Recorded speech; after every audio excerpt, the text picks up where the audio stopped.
quem não assistiu o pequeno vídeo de introdução com o professor Emiliano, meu nome é Gisele Seco, eu sou professora da Universidade Federal de Santa Maria e atualmente estou em Paris para um período de pós-doc e estou muito contente de participar das UFBA Lectures a convite do Emiliano.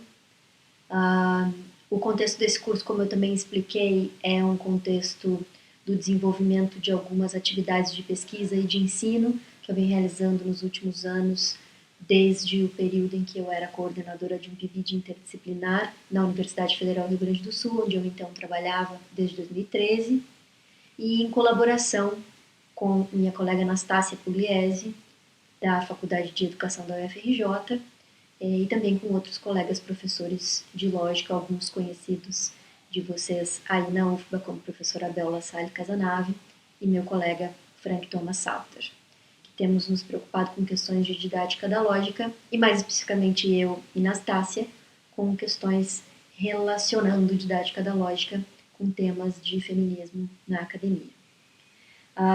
Então, isso para dar um pouco de contexto, né, para quem não assistiu o vídeo de introdução desse curso, que está pensado para estudantes de graduação, sem muita familiaridade com a lógica, especificamente estudantes de graduação de filosofia. Então, o plano, né, como vocês podem ver nesse slide, o plano desse mini curso são 3 aulas. A primeira aula é uma aula introdutória, que eu intitulei Lógica, o que é e para quem serve. Para que e para quem serve.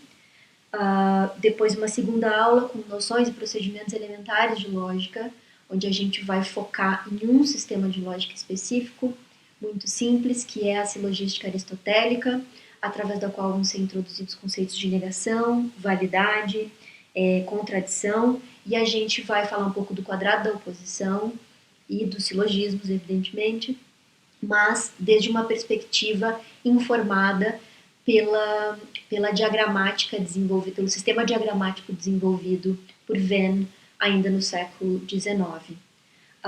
Então vai ser uma leitura da silogística aristotélica através do sistema diagramático de Venn, porque eu acredito que essa seja uma maneira mais didática de acessar o estrito caroço da silogística aristotélica e, por sua vez, da lógica, num sentido específico que eu vou explicar para vocês a seguir. Por fim, uma terceira aula em que, finalmente, a conexão entre lógica e feminismo vai ser tematizada, dado o contexto oferecido na primeira aula e os conteúdos de lógica, por assim dizer, que foram desenvolvidas na segunda aula, né? Então, solicito que, evidentemente, quem quer ter uma visão completa do curso assista às 3 aulas, mas quem acha que já sabe o suficiente sobre silogística e as noções muito elementares de lógica que eu vou apresentar aqui, pode ir direto para a terceira aula, em que a relação entre lógica e feminismo vai aparecer. Vou apresentar uma crítica feminista à lógica, vou mostrar alguns contra-exemplos dessa crítica, vou mostrar em que pontos ela não é bem fundamentada e, por fim, faço algumas sugestões de estudo e pesquisa, fazendo também um resumo das coisas que foram faladas anteriormente. Bom, então, vamos lá. Lógica, o que é, para que e para quem serve a lógica? Para responder a essas perguntas, já de início é preciso fazer uma distinção, né? Uma distinção entre lógica no sentido amplo da palavra e lógica no sentido estrito, no sentido mais específico. Para falar da lógica em sentido amplo, eu vou me apropriar dessa caracterização que aparece no livro da professora Maria Manzano, que é um livro de 2000. Depois eu vou disponibilizar para vocês nas leituras recomendadas.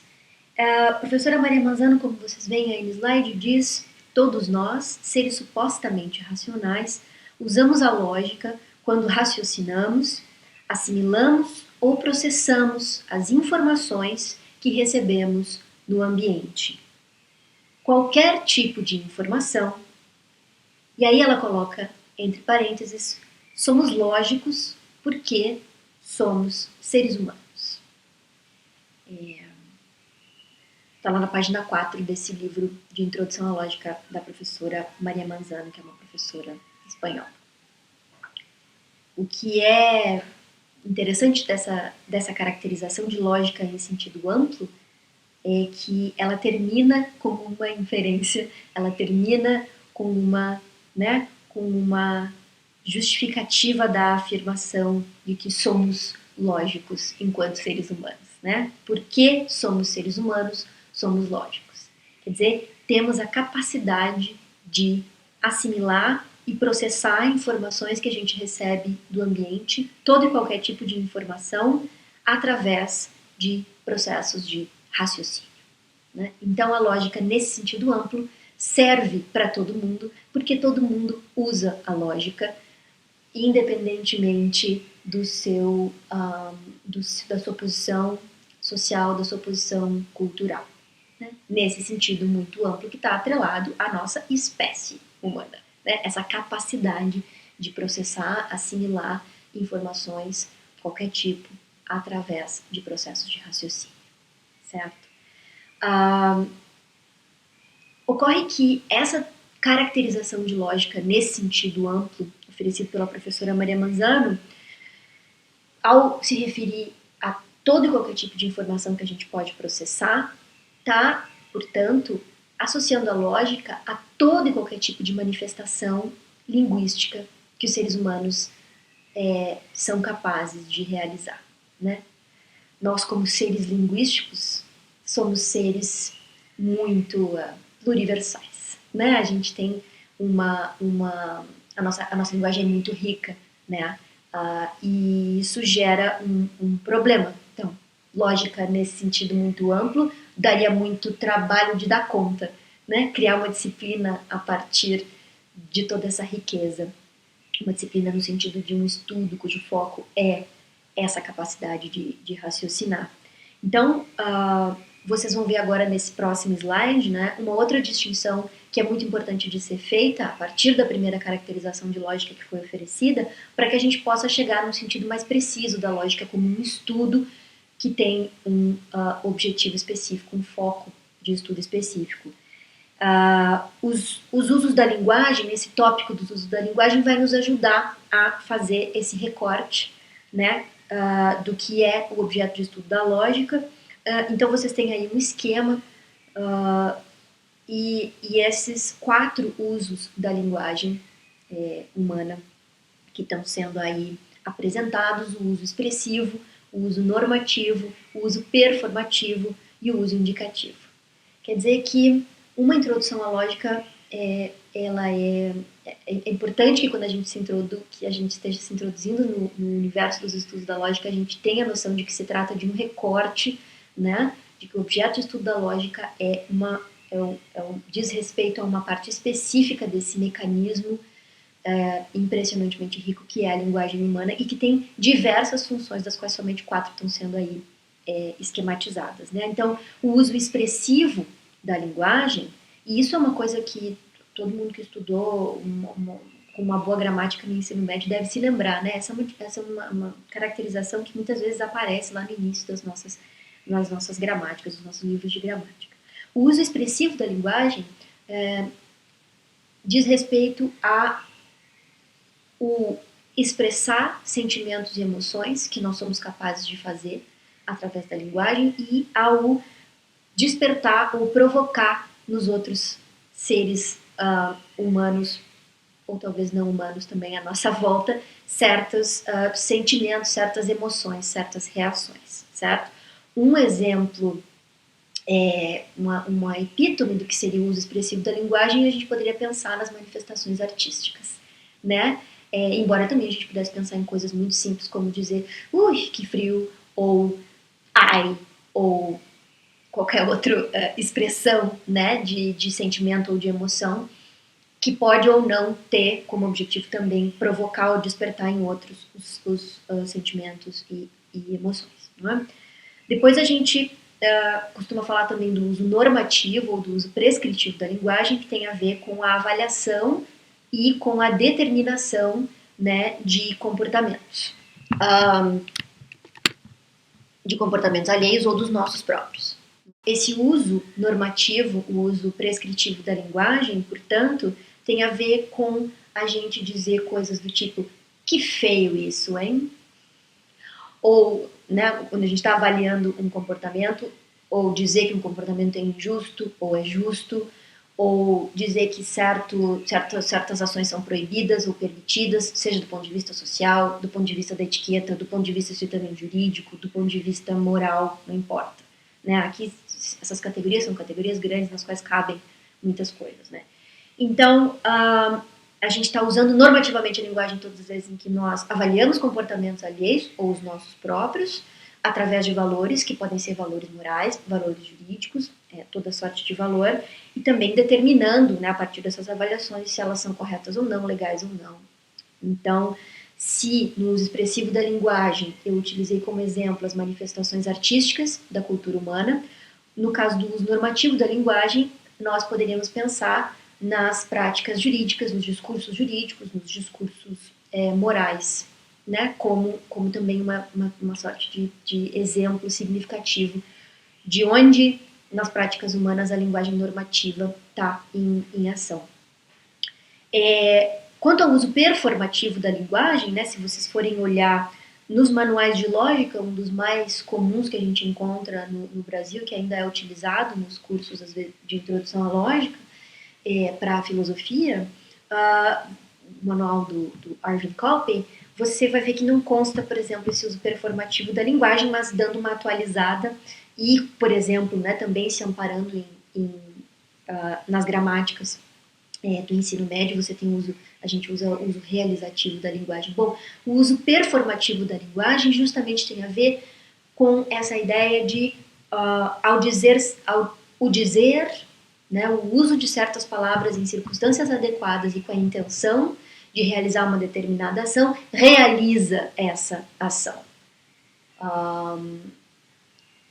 Nas gramáticas, normalmente nos livros de gramática, um exemplo de uso realizativo da linguagem seria atender o telefone e dizer alô.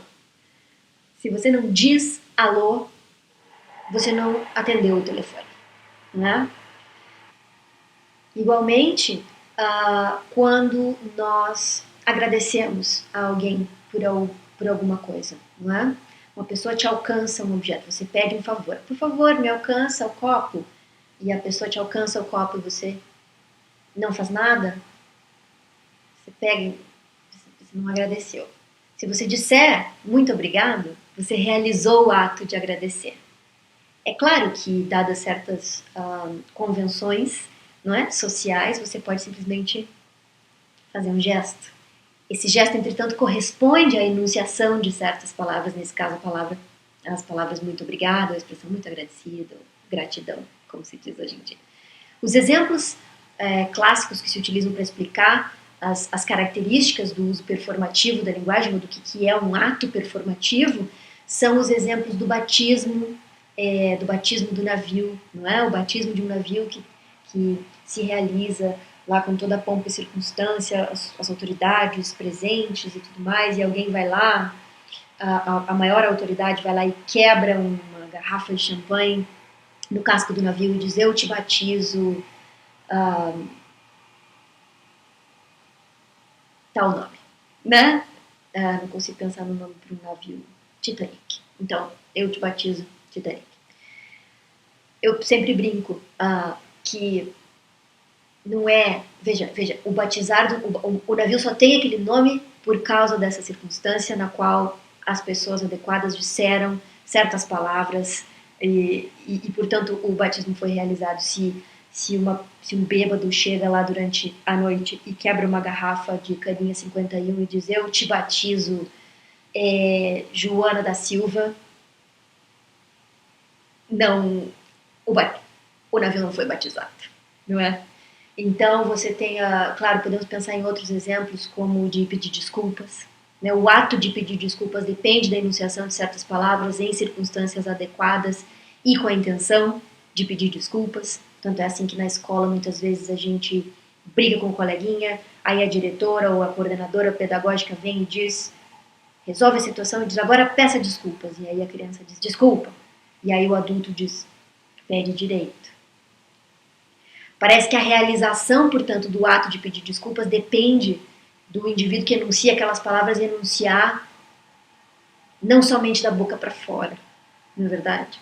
Então, o uso performativo da linguagem é um uso muito interessante. Os atos performativos que normalmente se dão como exemplo são esses que eu dei. Batizar, né? O batismo que só acontece se a pessoa autorizada a batizar diz eu te batizo, assim, assim, assado. O ato de agradecer, o ato de pedir desculpas, o ato de conceder as desculpas também depende da enunciação de certas palavras e assim por diante. Bom, por que falar desses usos da linguagem nesse contexto? Bom, porque a lógica, em princípio, ou pelo menos tal como eu a vou apresentar aqui, porque se trata da lógica, como eu disse, de uma maneira muito simples e muito essencial, por assim dizer, a lógica não diz respeito ao uso expressivo da linguagem, cujo exemplo eu dei como sendo as manifestações artísticas. A lógica, em princípio, não está preocupada com o uso normativo da linguagem e nem com o uso performativo da linguagem, e sim com esse quarto uso, que é o uso indicativo, o uso proposicional da linguagem, que tem por característica principal ser o discurso que veicula verdade ou falsidade. Ser o tipo de discurso ou enunciação ao qual se pode atribuir o que nós chamamos de valores de verdade. A grama é verde, a terra é redonda, todos os homens são mortais, todas as mulheres são seres humanos. Se chove, então faz frio. Se algo é um ser humano, então algo é portador de direitos. Chove e faz frio. A terra é redonda e os triângulos têm 3 lados. E por aí vai.